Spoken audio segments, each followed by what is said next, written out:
So your broads are here. Oh my God. Want to see who we're seeing tonight? And guess where we're sitting? Front row. Please think calm thoughts, because I don't know what I'm gonna do. I cannot even handle it. We'll see you on the other side. Places is what they say. They hella love musicals and they review them all day. It's Jen and Sarah, the Broadway Broads of the Bay.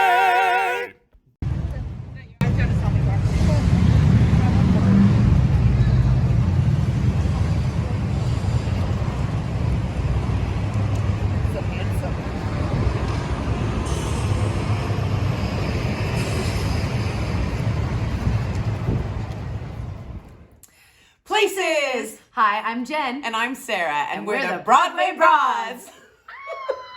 Hi, guys. So if you've been following along on Instagram, you may have noticed that we made a little adjustment to our name. We are now the Broadway Broads. So we dropped the of the Bay. And we made a change to our logo. Yes, we did. Seen here. So we hope you like it as much as we do. We still hella love musicals, and Yes, we do. really hope that you guys will join our Broadway Broad Squad. Yes, that's our new hashtag. So Yep. if you're going to see theater, please make sure to tag us and use the Broadway Broad Squad. We'd love to see where you guys are seeing theater, what shows you're seeing. It'd be Yeah. awesome. So Yes. we'd appreciate that.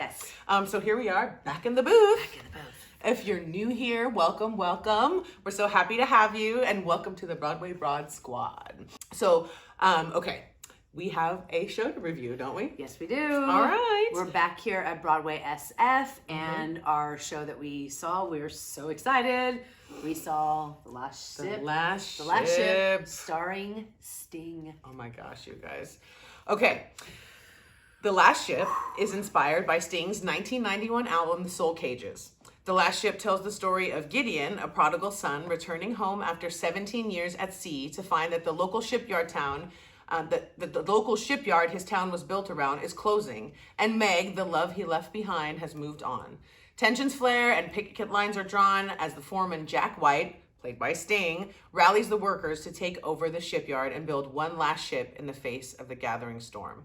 So Jen and I headed down to the Golden Gate Theater, and so let's talk a little bit about where we sat, Jen.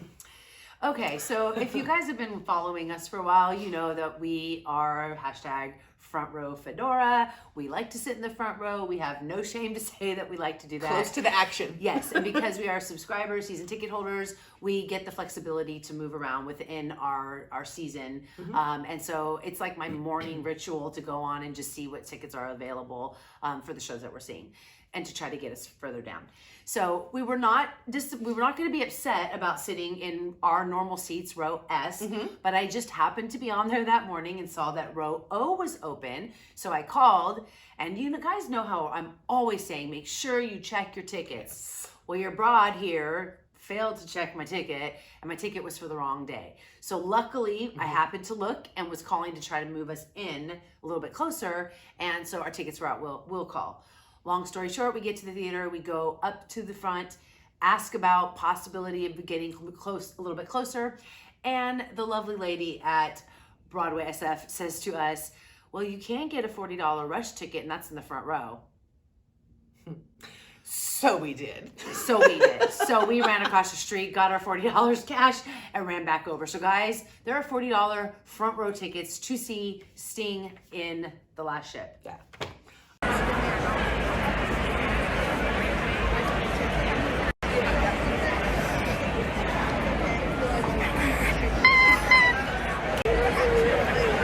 Amazing. Yeah. So, of course, before we headed to our seats, we checked out the merch. Great merch. Oh, I yeah, really the liked merch the was merch. great. Jen, of course, picked up her magnet. There were no lapel pins, unfortunately, but they did have some signed vinyls by Sting. I mean, he actually signed them himself. Sat down and signed for every this single run one in of San them. Francisco. So Yeah. get your butts to the merch. Yeah. Okay, so then of course we headed down to our front row seats. Okay, so yeah, let's just dive into a little bit about like the set, and the lighting and the costumes and all that. So when you walk in, as you see us walking in, you'll see us going down and just seeing a beautiful open set. Exposed set, completely open, exposed. It looked like the shipping docks. Lots of pre-show sounds and birds flying, chirping and the ocean and all of that. It was very, it was really nice. I thought the set was I great. don't know, maybe I'm just overreacting about it, but it felt cool in there. Yeah. Like I actually got a little chilly, so I don't know if that was by design or it was just me being cold. There was also a huge screen projector, a lot of AV that was used to sort of help with those effects of the water and everything, and it was very, very well done. Yes, the costumes were also well done. You can tell we were in the 70s and 80s, and we were there for it. Side ponytails, leather pants. I mean, just loved it. That was the leopard print awesome. happening on there. So, I love that. Okay, so let's dive into some standout moments of the show. So obviously, the moment Sting comes out, the audience sort of loses it, as we did. So. Yes. And that was just an awesome moment. I mean, Sting is in the cast of the show. This is a huge deal, you guys. He wrote the music, and then he did a small stint in New York. Yeah. But for him to be touring the show like this, I mean, I really feel like it's a real honor to get to see him in the show. And the man can act. Yeah. So let's talk a little bit about we chatted about this on the way home. So this show takes place in northern England, and so the accents are quite thick, we'll say. They are. And so Jenny had a little trouble understanding, and about 5 to 7 minutes into the show, I so badly wanted to lean to Sarah and be like, "What are they talking about?" But then my ears got accustomed to the sound, and I was on board. By the second song, when the characters were all introducing themselves in a way, in the song, I got it. So just bear with it. It's a little adjusting for somebody who isn't as cultured with that, and it took me a second, but then I'm a huge fan of Northern England. Loved it from the I love it all. Loved it all. Okay. So let's talk a little bit about the cast. So young Gideon and Meg. They were so adorable. And fell in love the second they came on. They were wonderful, and they totally. I got the story. You know what I mean? I believed the young love, and it was the chemistry was great. Yes. Older Gideon made Jenny a little giddy.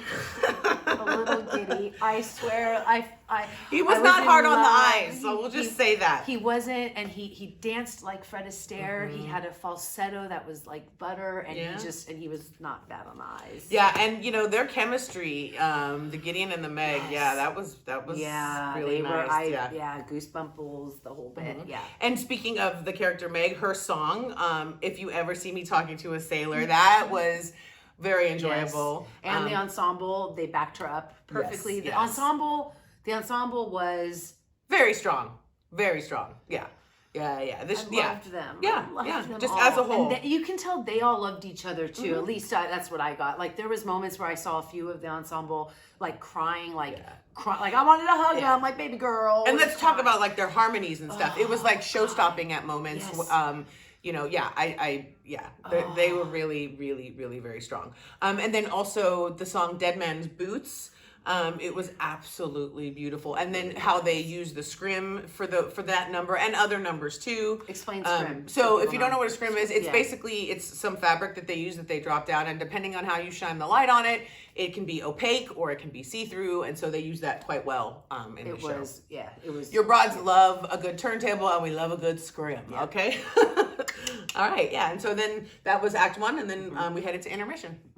All right, we're at intermission, and wow, I love it. Love it. Sting is amazing. He's actually injured and still doing the show, so God bless that man. Thank you, sir. Yeah. I mean, look at this set. It's an incredible show. Yeah, beautiful. So excited for Act 2. Can't wait for Act 2 because a lot of the songs that I know are in that one. So hold me. God, I almost wanted to during one of the songs. Yeah. Oh, yeah. All right. Well, we'll see you on the other side. Peace. Okay, welcome back. All right, so let's dive a little bit into Act 2. We actually don't want to give too much away because we really are hoping you guys get out to see the show. This is sort of a once in a lifetime opportunity to see Sting doing this show. And again, there's those $40 rush tickets, so get to the theater to see it. What we will say is that your broads really cried a lot. It's a very emotional show, and My eyes were swollen the next day. I know we talked about yes, that. I did. I felt hungover. Yeah, I mean, The broads really, felt hungover. yeah, Just an emotional worth journey. It. Yeah, very, Yes. yeah. Yes. And also in Act 2, we really want to speak on how the women are very featured and strong in the story in Act 2, and that was very moving. And also they used in the AV, there was some footage, and we're wondering if that's actually some authentic footage of the time. Yeah, because this is loosely based off real stuff. Yeah, like it is real based life, so off of Sting's hometown. yeah. So is that real footage? I don't know. It felt like it was. Yeah, let us It know felt if like you it. guys Yeah, know. if you know, comment Yeah. below. Let Yeah. us know. And then we also we definitely want to just shout out the principal actors of the show, specifically, of course, the character Jackie White, played by Sting. Wow, Sir, you still look amazing in a suit. Oh. He was in Tall the drink of cast. water. Yeah, he was serving- okay. He was injured. We didn't even talk about that. Yeah, He was yeah. injured. He had his arm in a sling, and the man was flawless in the show. At first we were like, oh, maybe it's the part of the character. And no, I mean, Sting is injured, and he was doing the show. Still doing the show. Yeah. And So- looking fabulous in a double-breasted. I was left speechless Yes, quite a bit. And then the character Frances McNamee, played by, the character Meg Dawson, played by Frances McNamee. And I apologize, Frances, if I mispronounced that. And then the character Peggy White, played by Jackie Morrison. She was the wife of Jackie. Their chemistry. Yeah, I want to say that their scenes really what tore me apart the most in the show. Very much so. And then the character of Gideon Fletcher, played by Oliver Seville. You're adorable. Wow, he definitely all around. Yeah. Hats off to Oliver. And then the character of Ellen Dawson was played by Sophie Reed. Yeah. She really stood out to me. She did. And her song, she had a song that she was adored. She even played the guitar. It was All This Time. All This Time was her song, and yes, it very much stood out. She was also the narrator, which they don't really talk about, but she was the narrator. They didn't call it out in the program, yeah. but she definitely sort of moved the story along. Yes, exactly. Yeah, She moved in, yeah. so I loved her. And then another one of the numbers that really stood out was the duet with Gideon and Meg when they When We Dance was also a very standout moment for your broads. So yeah, and then also, without giving too much away, we do want to speak about the closing of the show and the effects that they used with the AV and the last ship. It was breathtaking, absolutely perfectly done. I can't imagine it any better. You know what I mean? Even like on a Broadway stage budget, or Broadway yeah, budget. I don't know. I felt like we got it. We got it. Yeah. Like it was done so well. Yeah. So I do have to say that, this was actually the show that I was most excited to see in the Broadway SF. She said it in our season. Our review channel. But I have to also admit that I was really just going to see Sting. I am a huge Sting fan, huge The Police fan. And so I was going to see the show because Sting wrote it and was in it, and then I ended up leaving the show absolutely falling in love with the story, the book, the music, and so I just highly recommend you getting out there to see the show. Yeah, it's heading to DC from San Francisco. It's going to be at the National Theater. If you're in that area, make plans to book this show and go and treat yourself to seeing it. I liked it so much that I'm going back again. I'm taking my big brother, who's also a huge Sting fan, so I'm excited for him to also fall in love with the show as well. So if you're in the Bay Area, get your tickets, go and see it, and then it's going to DC from there. So you have an opportunity. Yeah, to it's playing at the Golden Gate Theater through March 22nd. So please get your tickets from the theater.